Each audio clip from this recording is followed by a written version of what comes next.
in Uganda. He has done it well for the last so many years, and we appreciate. I want to thank him for gracing the occasion, the Vice President, the entire government that was there to support. Explore Uganda has, of course, for some time now, Uganda has not had a brand identity, like the way you see Magical Kenya, the way you see Visit Rwanda. So Uganda didn't have anything. There were so many things we would talk about Uganda. Someone would say Tulambule, someone would say breathtaking Uganda, some would say Visit Uganda, so many things. So we needed to get one campaign that would all focus on, that speaks for Uganda as a brand, one single brand for the destination. So it's been something that has been going on for over the last 2 years. So many people participated. There was a lot of consultation until we came up with the final brand that was launched on the 21st. Of course, what we've already said is we are not only stopping at launching, because launching is just one ceremony. What we are looking at is rolling out the brand, putting it out there, domestically, internationally, so that we can have, especially now that COVID is going down and countries have started reopening up, travel has begun across the globe. So we believe this is the right time for which to, this was the best time to launch the brand, so that we can position ourselves as the best destination country going forward now that there is travel around the world. Honorable, when you talk about launching this brand, one would ask a question: what is the brand? What do we have as Uganda, looking at a number of our tourism sites, heritage sites, not in very good shape, not very attractive as such? So what do we have that we've branded and we are selling out, and how competitive is this? No, we have a lot to offer as a country. We have a lot, right from the source of the Nile. The big five, we keep saying that we don't only have the big five, we even have the additional two, the chimpanzee and the gorilla. That puts us at an advantage. So what are the big five, for the benefit of our viewer, to know certain things they must look out for? I think we have the lion, the elephant, the hippo, the buffalo. Well, I may not have all but we say the additional two that the others don't have, that we have is the gorilla and the chimpanzee. So we are at an advantage compared to Tanzania, Kenya, that have the big five minus the additional two, and of course better than Rwanda that only has the two, the gorilla, and then doesn't have the rest of the safari. So we have a lot to offer, like I said, the source of the Nile, but most importantly also the people of Uganda. They are the most friendly, welcoming people that there is in the world. Everyone has talked about that. So there's a lot to offer as a country that is already developed. Yes, someone will say not to the best really, but it's work in progress, and we hope to get better as we get more support from government and even the rest of the players. So what we have is good enough. The culture, we have so many tribes, different types of food, a lot really, a lot. But like I've always said, that it's upon all of us to love this country. Let's first love it, let's exploit ourselves before now we market it to the outsider out there. So there's a lot to offer, and I would still say that in the region, if not in the entire Africa, I mean, Uganda is still the most beautiful country and has the most to offer. How we use it as Ugandans is another debate for another day. But that's why we've always implored the Ugandans as well, that you travel. And I was giving figures the other day. I want to thank the Ugandans that traveled so much, as I'm yet to get figures from Uganda Wildlife Education Center. But everyone performed so well this time round. And you know, I want to thank UBC, because you partnered with us. We spoke about these campaigns together, and at least we saw the results coming. I want to thank the development partners that supported a number of projects like Echoto Hampango. For the first time, we had, let's say, Semuliki National Park move among the top 4 most visited parks in this country, something that had never happened just because of that campaign. So I believe the moment we focus more, travel, tweet, and market this country, the numbers will keep changing. Domestic travel will go up. This quarter alone, as saying, we had around 80,000 people into our national parks, and out of the 80,000, still around 70% were Ugandans in just the last 3 months of November, October, December. December was 40,000 plus.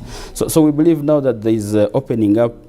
Yes, the numbers will increase, especially also for the local market. So I want to thank the Ugandans that have gone out there. They don't know that when they travel, they support a lot. They support the hotel owners, and of course the hotel owners employ so many Ugandans, so Ugandans have jobs. they buy food from the local communities, and it's really a triple down effect whenever Ugandan travels and spends money. So our focus is this year going forward, of course, to regain the numbers that we had before COVID, the 1.5 million plus, and also raise the money to the 1.5 billion that we're getting annually, and I believe we'll get it. But also we are targeting on increasing on the number of travelers that come in for leisure travel alone, not just travel. Those are the big time spenders. And I believe now that we have a brand that identifies this country, we are going to aggressively put it up there. And I can assure you that when we come back here at the end of this year, we shall be speaking better numbers. Very interesting. Honorable Minister, we rightly know that globally there is no country that has massively developed that is their tourism sector, if not relying on domestic tourism. And when we look at Uganda, and COVID was a clear evidence of this, that domestic tourism is not doing that very much. Most of our tourism areas are dominated by foreigners. When you look at the countries like China, even our neighbors in Kenya, and I was reading statistics from Kenya Tourism Board, when they were looking at countries where they get most of their visitors, they had the UK, they had the US, and here comes in Uganda. And you'd wonder, many Ugandans actually go to Masai Mara land to visit than they go to their own country.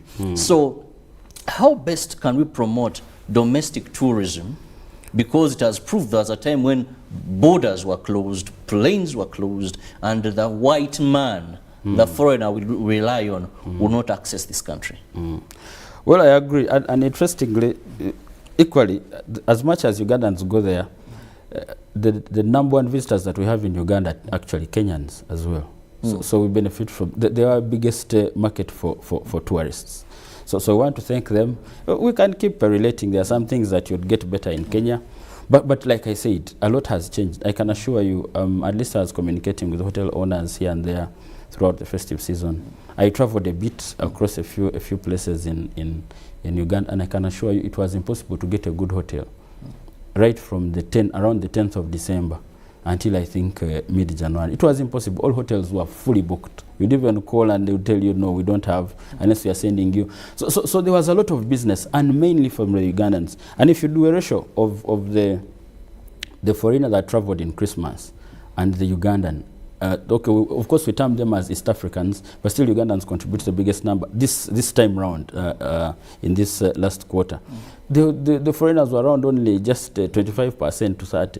The rest were the East Africans and Ugandans leading. So I think a lot is changing. I believe we just need to campaign more, put out more products for the Ugandans, and create the awareness about these products. Ugandans will travel. I know they love the country. There has not been a lot of awareness. Like I'm saying, this is something we've learned out of COVID, that domestic tourism is an area we should focus on, develop and grow, because it is the only function that we can base on to create a resilient tourism sector, especially when we get challenges like COVID. Honorable, let's also look at this campaign more, Explore Uganda. What are the ingredients? What new is in it apart from branding? Because, you know, when you now have a brand, there are some areas you've put emphasis. There are some maybe changes. There are some commitments you've come up with after it being launched by His Excellency. What is new? What should Ugandans now expect? First of all, you know, there was a lot of contradiction. Some people saying, why explore Uganda? Why not visit Uganda?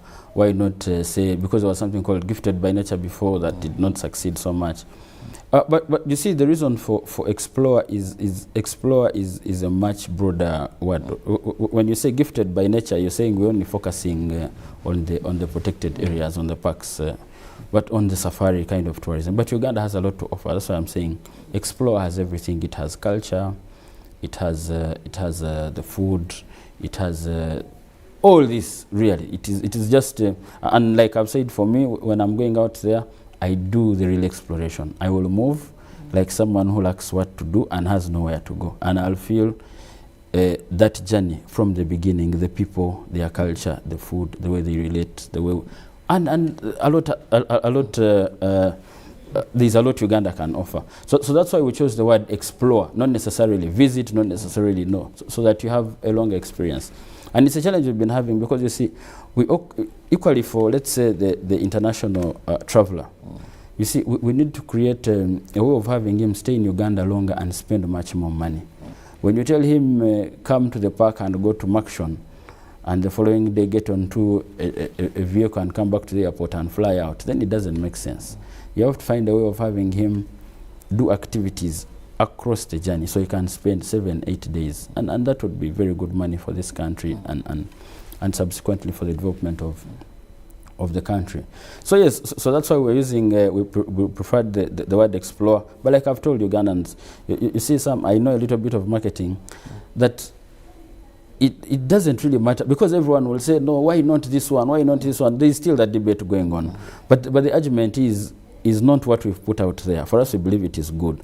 But how we market what we have out there is what matters. People sell actually even a lot of nothing. But the way we aggressively partner together as a team, the private sector and we government and the rest of the Ugandans, to put this brand out there will help us. And we've segmented it. For the Ugandan traveler, for we, the domestic tourists, we've said what is uniquely ours as the Ugandan, because what we have, no one else have. I can assure you, no one else across the world has.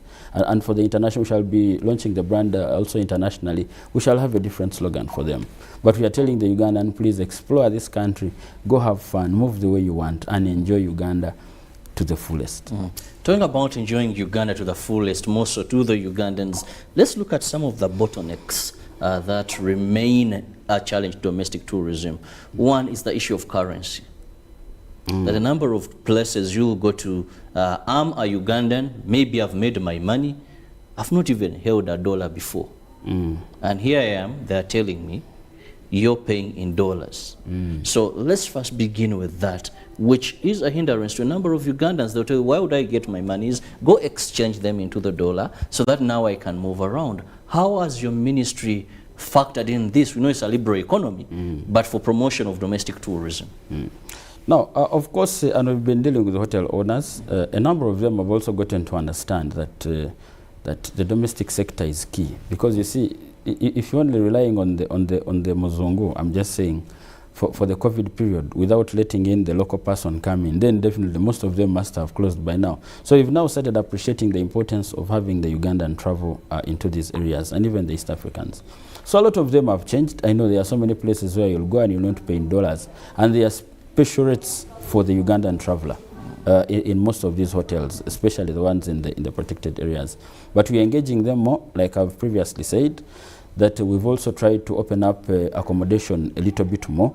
We have advertised, soon we shall have more people build accommodation in the protected areas, so the prices can really go down. And I love that so much, because the challenge we've been having is you go to these protected areas and there are few hotels. Yes. Very few. So therefore, factors of demand and supply, one is at liberty. Yes, to charge as much as he wants. But that is going to change. Like I said, we've advertised last year. We shall have people constructing. This year, February, God willing, we shall re-advertise. And we shall fill these parks with a lot of accommodation. Of course, we can't fill them entirely, because now we also have to balance the system, the nature, how the animals move freely when we fill them with only accommodation. But also still, there are so many incentives for whoever wants to get into the accommodation business. Whether you're building a hotel within the towns, there's a lot. You get some tax waivers on importation of a number of products that help within the hotel business. So government is trying to create an easy environment for whoever wants to participate. And I think this goes a long way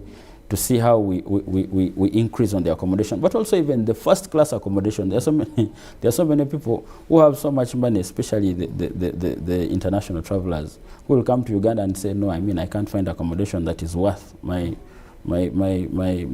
status or something like that.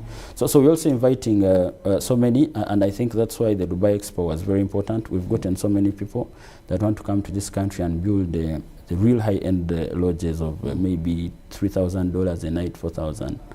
But also, even for the Ugandans, you can you'd get surprised that most of the hotels, at least I asked about, that were full, all of them were charging $100 to $150 plus, but all of them were fueled by Ugandans. So that shows that Uganda has a growing middle class that has a different kind of demand and a different kind of class. So we also have to start preparing to accommodate this kind of group of people.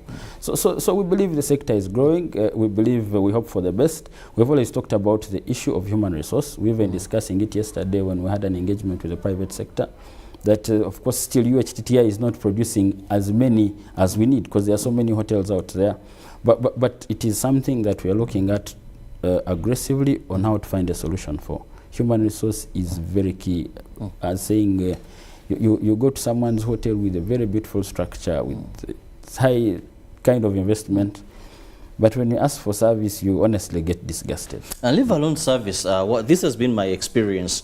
One time I went out with my family to this place with my hard-earned money and savings. I was like, yes, let's go and tour. But one thing that I observed is selective treatment. I'm going to pay, I have the money, I'm going to sleep in this hotel, I've prepared all it takes. And when a white person enters, there's preferable treatment. And I think this all either goes back to the training where we need to see more reliably informed that government is setting up something better that is under Uganda Hotels and Visit Management Institute. No, first of all, that's what I'm telling you, that of course the lack of professionalism in the human resource that we have. But there are some people that, but also the hotel owners, you know, there are some that deliberately want to someone puts up a hotel and wants to bring a brother, a sister to manage the hotel. But these things are a bit different, and service is key. But still, like I'm saying, government is trying to tackle this. There's a lot of money that has been allocated to UHTTI, the former Crested Crane Hotel in Jinja, where there was a school. And you can imagine the NRM government thought about this in 1989 when we first had a school in, I think, at Feburaury Hotel. I think it was a vision of the president. I don't know how we thought about that then, that we needed the human resource. So the school is growing. They got some more money this year, remodeling the hotel, actually building a new structure, a 4-star hotel that will train these students so that they go through the right facility, not a 2-star hotel, not the rest, but also have a hotel that those men have been going to any form of restaurant around? No. Like I'm saying, you'll visit the hotel when it's complete. I think we shall be going there. There are a few challenges here, but I think we shall put them right and get the act together and produce the best students so that they can compete favorably. Because honestly, for Ugandans still, why would someone go to, you know, someone can move from here to Dubai just for service. So if we're willing to offer him the same that you'd get anywhere else in the world, that's good. And we should be able to produce people that still market this country. Someone working in a hotel, a waiter, the job shouldn't only be for you to bring tea and you go away. You should bring tea and market. Tell whoever you're serving that, you know, there is another place, not only here, you can go and do a BCD, like the Kenyans are doing, the graduates of Butali. So I want to thank the school. They are doing a very good job. We're passing out some of the students. We believe that as the facility grows, we shall have more students get through the school and have the best human resource out there to manage the growing demand within the hospitality sector. Well, our viewers, you can now be part of the topic of discussion this morning. We are looking at Exploring Uganda, a campaign that was launched on the 21st of last month by His Excellency Uganda Tourism Board to ensure that we promote home and international tourism, that the monies you save, you also get to know more about Uganda as a country. This is what we are pushing for, well knowing the role of tourism in our country as much as we look at foreign exchange, employment, where it's doing a tremendous work. We want to ensure that we get it at the top where it deserves to be by you and me leading this time, not only the white man that jets into this country. And that's the number on your screen, 070-960-2592, 070-960-2592. We'll be able to read out all your questions, but also you can use a traditional SMS and still on the same number, and I'll be reading out that, plus other social media platforms, that is our YouTube, our Facebook, and our Twitter handle, and I'll be reading out all those messages. Honorable Minister, have we seen government officials lead by example in this campaign? Many times when we hear them, people on holidays, Switzerland, people have rarely gone to any of these tourism sectors.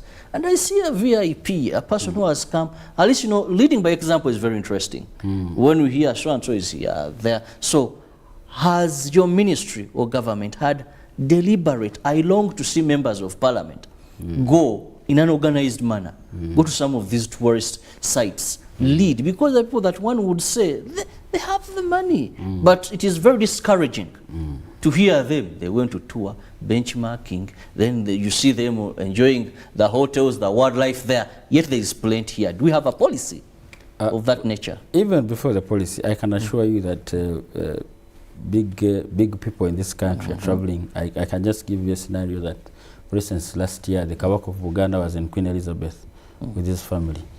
And I mean, we're happy to have him. Wow, that would really meant, yes. The Prime Minister, Ojtiwa Maiga, was in Kidepo, and we're happy to have him there and the family. So a number of members of parliament, ministers, yes, they've traveled. This weekend we shall be with a group, our own committee of tourism, I think in Queen Elizabeth.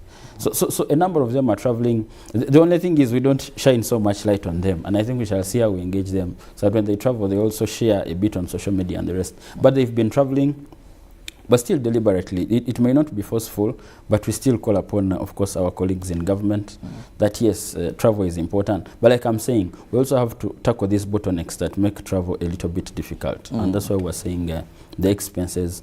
But still, I want to thank our UWA that has made, especially for the domestic market, because 20,000 entering into the park is not really too much.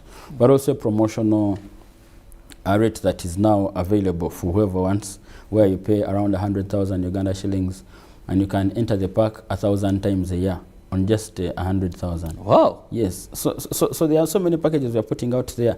Just promote this segment of travel. And I think, for me, I believe that it's going to grow bigger. For me, I believe in numbers. I told you, this quarter it was 80,000.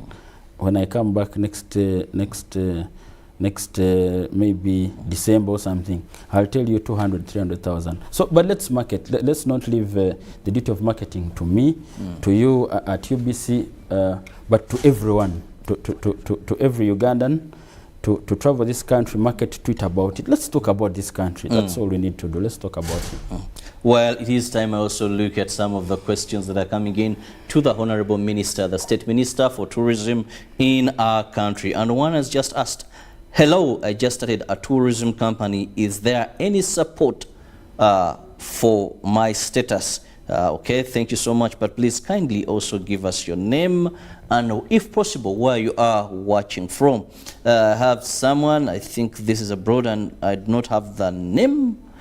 He says, thank you so much, Honorable Minister. I love your passion for tourism in our country, but multi-taxation is a problem to hotel owners and those that manage some of these tourism recreation centers. And I find that a very, very relevant relevant observation. You go to a hotel, the swimming pool is taxed, the bar is taxed, then maybe if they have a sauna. So at the end of the day, this multi-taxation.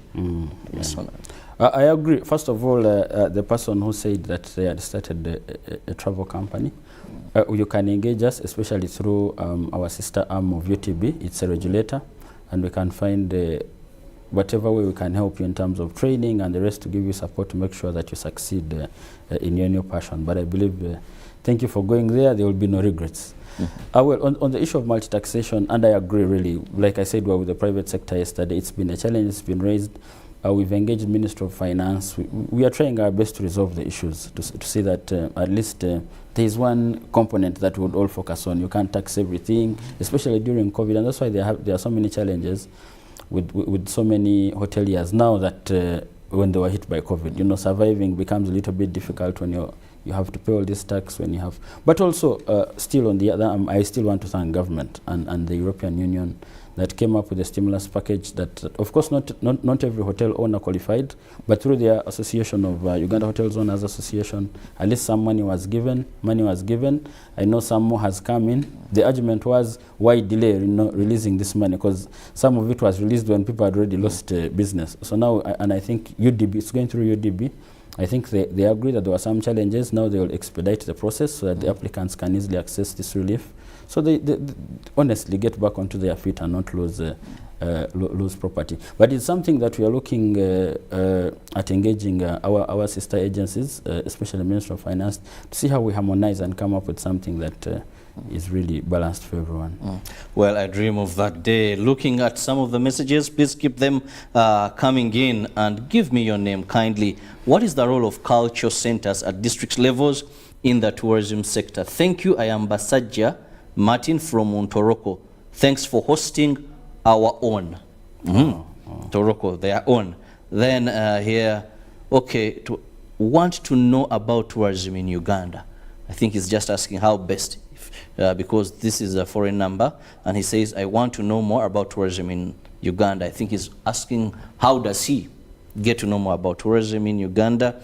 Also, we have another one. This is, hello UBC, Fort Portal being the tourism city and the center of tourism in Uganda. Which plans does government have to develop the markets and the area? That is Henry. Honorable, let's first get at those three, as I'll be reading more as they come in. Of course, the role of culture centers, if we begin with that at district levels in the tourism sector, from Basajja Martin. Of course, thank you, Basajja. And of course, now at every local government, we have what we call tourism officers. We are trying to work with government to see that we support them more, so they can probably be more effective than they are today. But they've identified the tourism projects that we can do in most of these areas in terms of what we can develop, what we can focus on, to probably help the local government also make some revenue out of tourism, but also create some more employment for the people at the local government level or within those districts. So it is something that we are looking at. There are so many projects that are out there, like I'm saying. We are still partnering and engaging on seeing how we amplify tourism. Tourism is a sector that is actually getting to people. People are trying to understand it more now, really, vis-a-vis the amounts of money that come in. So let's see how we go, but we are aggressively pursuing it, and I think things will get better. Someone asked about someone who wants to come here, about the tourism opportunities. Like I said, there are so many, and I wish I wouldn't want to lose him as a client. We can share more, and I get someone good, and he would market to him the best packages, at what prices, and how long he can stay, and what he can get out of his money in this country. Then we have a question regarding the tourism city, that is Fort Portal. Oh yes, like I said, Fort plans Portal, to develop. Yes, like I said, Fort Portal, and I want to thank UNDP because I talked about Echoto Hampango, where we're all there, the first daughter. I mean, the king, the queen, the queen mother, all those people that mattered so much in the sector. And that's why I was giving you that the numbers changed. For instance, for Torres Amuliki National Park, because for the first time it went among the top 4 because of shining that light in Fort Portal. But also UNDP with the ministry are looking at making these events yearly, so we can have a Echoto Hampango yearly. This year around, we are going to go to to Bugisu. We are going to focus on the Embalu and the rest. So we want to put this thing throughout the country, such that in a year we shine light on almost all these regional areas, so that we amplify what they have to offer and create awareness about them. So for Portrait, yes, it's one of the areas. We are planning a regional museum for them.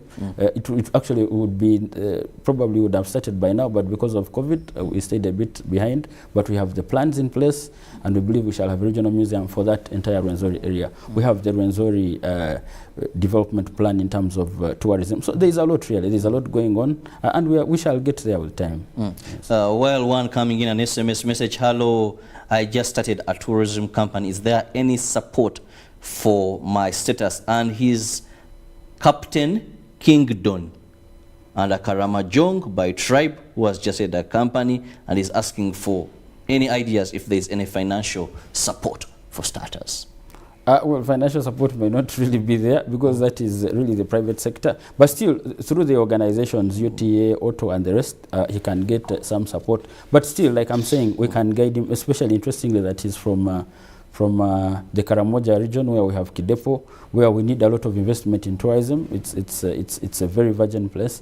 We can see how we assist him. It may not be financial, but technical. We support him, show him the right direction, and we can get him in touch with UTB even today to make sure that at least he gets some information going forward. Well, good morning, UBC. I'm Patrick Nyanga from Lila. I'm only thanking you for hosting him live. Well, we always do. All the guests in our morning shows are live. These are live shows, and thank you for always being part of the shows.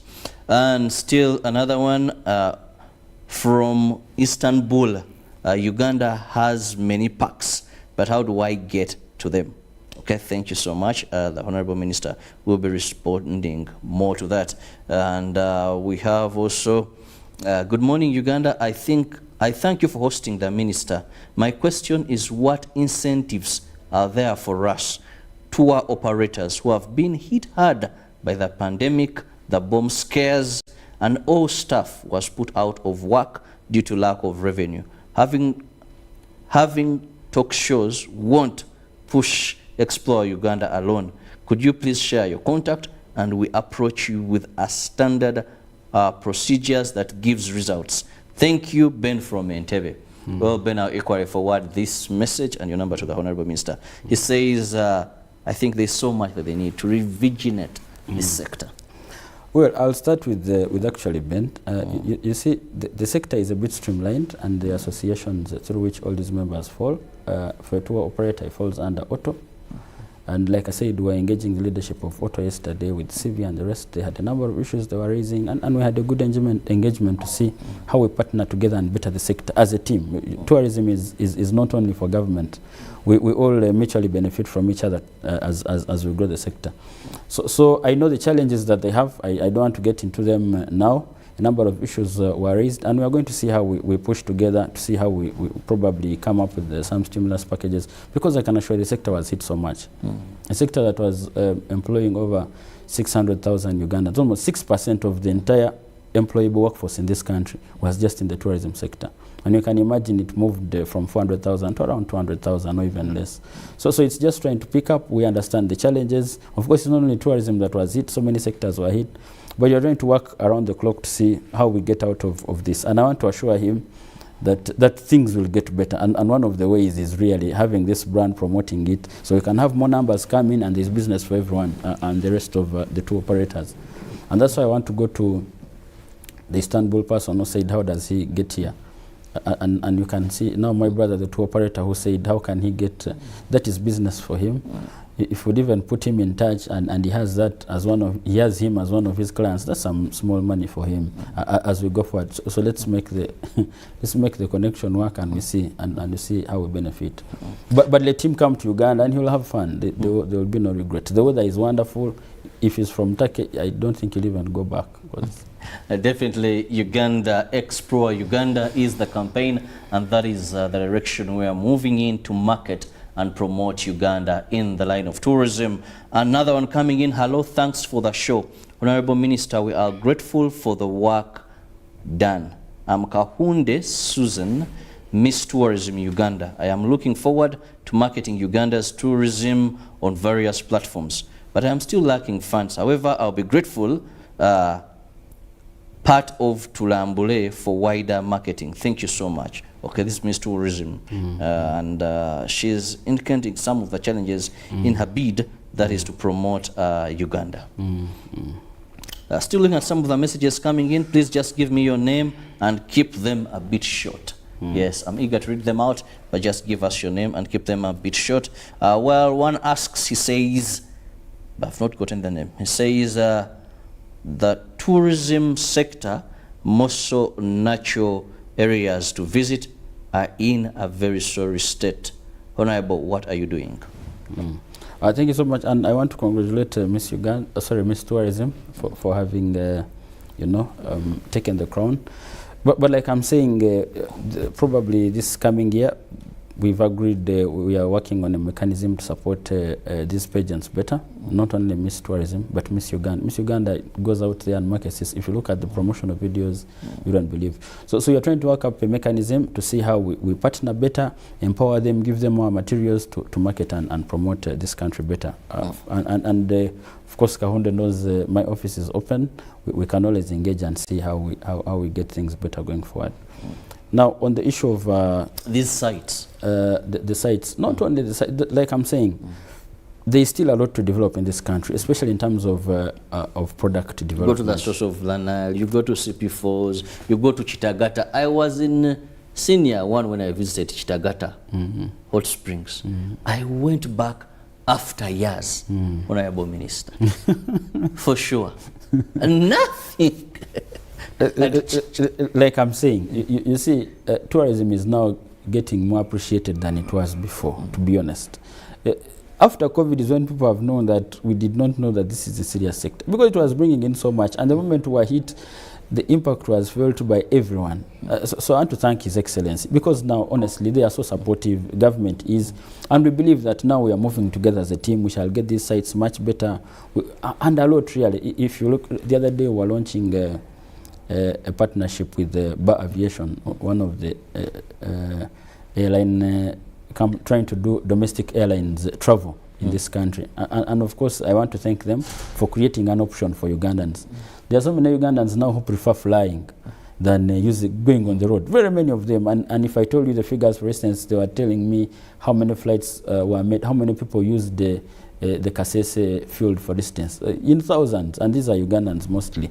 So you can see a lot is changing, and we are giving alternatives to everyone so that they enjoy their experience better. So there's that partnership with Uganda Airlines, and I want to thank them. Yesterday we were launching, I want to thank and congratulate His Excellency, the Ambassador of Saudi Arabia. We're launching Saudia, which is a Saudi Arabian airline that will be making around 3 flights here every week.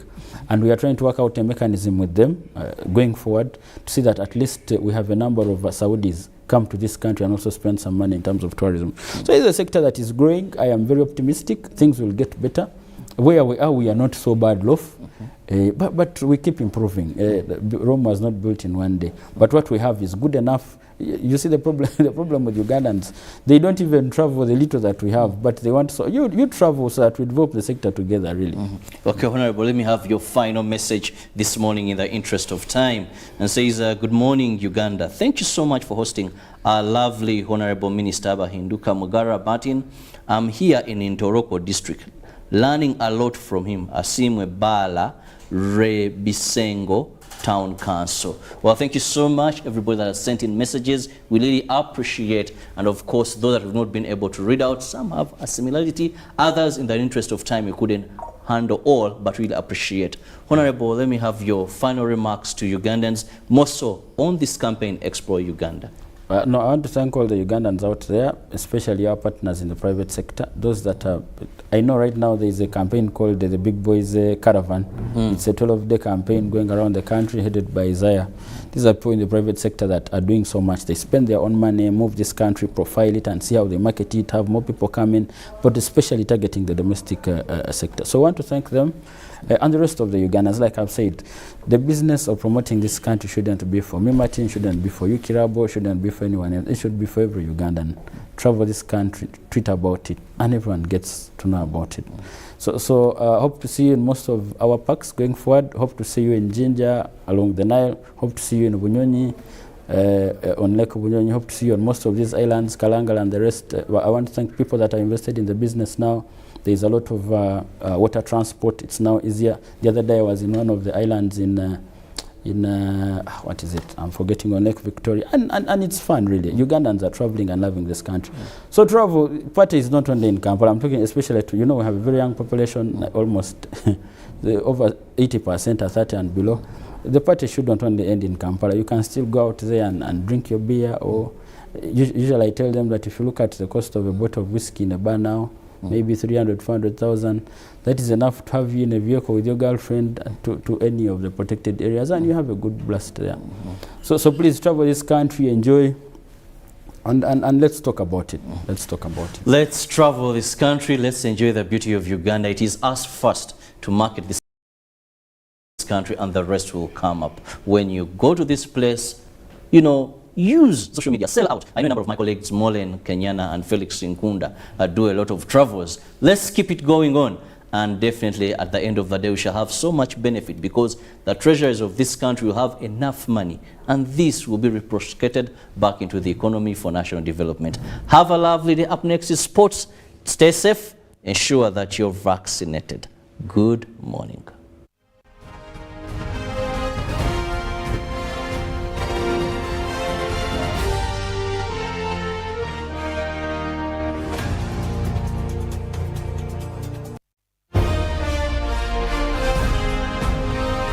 Live from Now Avenue in UBC Studios.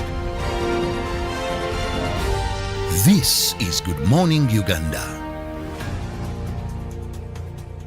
Start Start your day bright and early with Good Morning Bundles from Airtel. That's right. Enjoy brighter days with 2 GB at 5,000 shillings, valid for 24 hours. Join that morning agent meeting. Close that online business deal. Catch up with loved ones. Do it all with the most affordable data bundles. Dial *175# to buy Good Morning Bundles from 12 a.m. to 11:59 a.m. and enjoy 2 GB, valid for 24 hours from time of purchase. Good Morning Bundles for the best day ahead with Airtel, the smartphone network.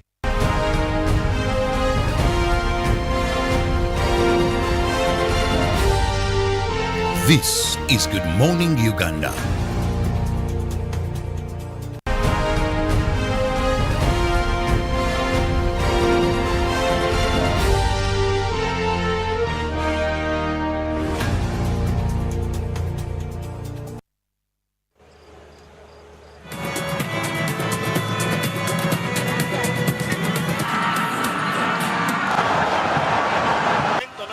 Situación. Efectivamente, Claro. Tú estás ahí, lo que quieres es ganar una final para el pueblo camerunés y hacer lo mejor posible, ¿no? Por Los encima de él. estaban con sensación de extra motivación los de Camerún. El 11 titular de los egipcios con el Hadari en la portería, el Mohammadi, Ali Gabra, Hegazi, Fati en defensa, doble pivote, el Neni, Hamed en una banda, Mohamed Salah en la otra, Trezeguet, y los más adelantados son Abdallah El Said y Amir Guarda. La gran novedad, hay algunas ausencias por lesión también. Falta a la cita en Egipto, Caraba, sancionado, el hombre que hizo el gol de la victoria frente a Marruecos en cuartos de final. Sigue teniendo los problemas en el lateral izquierdo con Shaufi y eso obliga a Ahmed Fati a jugar otra vez en la banda menos natural para él. El Mohammadi se mantiene en la derecha y sobre todo los quebraderos de cabeza arriba. La buena noticia es que recupera el Neni en el centro del campo una vez subsanado sus problemas en el gemelo, pero arriba Caraba sancionado, Mohsen Marwan lesionado, no pueden contar con él, hoy ni se ha vestido. Coca, el número 9, está entre algodones y al final ha tenido que improvisar a Amir Guarda, un mediapunta que ha jugado solo 85 minutos en el campeonato y que va a ser hoy el 9 de los egipcios. El Hadari, capitán de Egipto. También Mukanjo, el capitán de Camerún. El Hadari, el portero menos goleado del torneo hasta para Mohamed El Neni. Y el bonito gol. El Hadari, el remate desde el borde de Sebastián Siani. La parada fácil del Hadari. Puede ser un duelo interesante. Ahí Fatih se confía en exceso, un hombre veterano que está jugando en la banda que no le corresponde, él es diestro. Y ahí va Sogog, que es un chico lo firme que va a los cortes, lo físico que es. Atención a ese balón. Va a marchar muy desviado Vaso Gogo. Lo intentó sin miedo, sin complejos. Y el tío hueco y chut. Sí, en esa posición no se queda pegado a banda, sino se mete hacia adentro y busca el golpeo. Como tú comentabas antes, Rubén. Y luego está el otro, Gadeu, que es el que aporta la salida desde atrás. Son dos futbolistas. El cambio de posición, vamos a ver si se produce o no a lo largo del partido. Bastante reacio Cooper en ese sentido. Bueno, en el torneo solo lo ha hecho una vez, fue en el partido con Uganda y no. Gol. En el torneo solo lo ha hecho una vez, fue en el partido con Uganda y no acabó así. Terminó metiendo el Said, que al final acabó marcando el gol cuando Salah se fue a la banda. El Neni metiendo la bola para Guarda, ataca Egipto. Este es Salah para el Neni en el área, ocasión,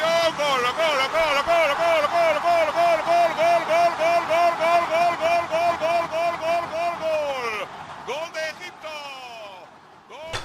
Well, that was 2017, where we saw Cameroon meet head-to-head with Egypt, and definitely the results were quite beautiful, even if you didn't see the goals of Cameroon. But later on it responded, and on that particular team, you noticed that at least the substitutes are the ones who gave mileage to Cameroon then. And of course, those were Nkolu and Abubakar Vicente, who's now the captain, and who's doing equally good. Now, the big question today, as we are waiting to see a match between Egypt meeting the Gallants of Cameroon on home ground this time round, the questions are that will there be a repetition of what we saw in 2017 at the finals when Cameroon lifted the trophy? Now, that then, of course, in 2017, the questions have been majorly about who was the coach. And if you remember, 2017 Cameroon coach Hugo Bros, who was able to take the cup home there and gave mighty applause to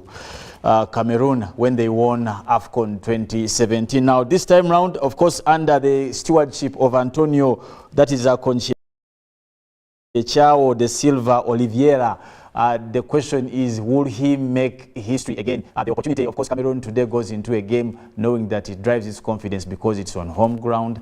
So far, it also has one of the best seasoned players in Africa and in the world heading the football in Cameroon there. That is Samuel Eto'o. And of course, we'll see some of the clips when he went to their training, tried to give them touches here and there.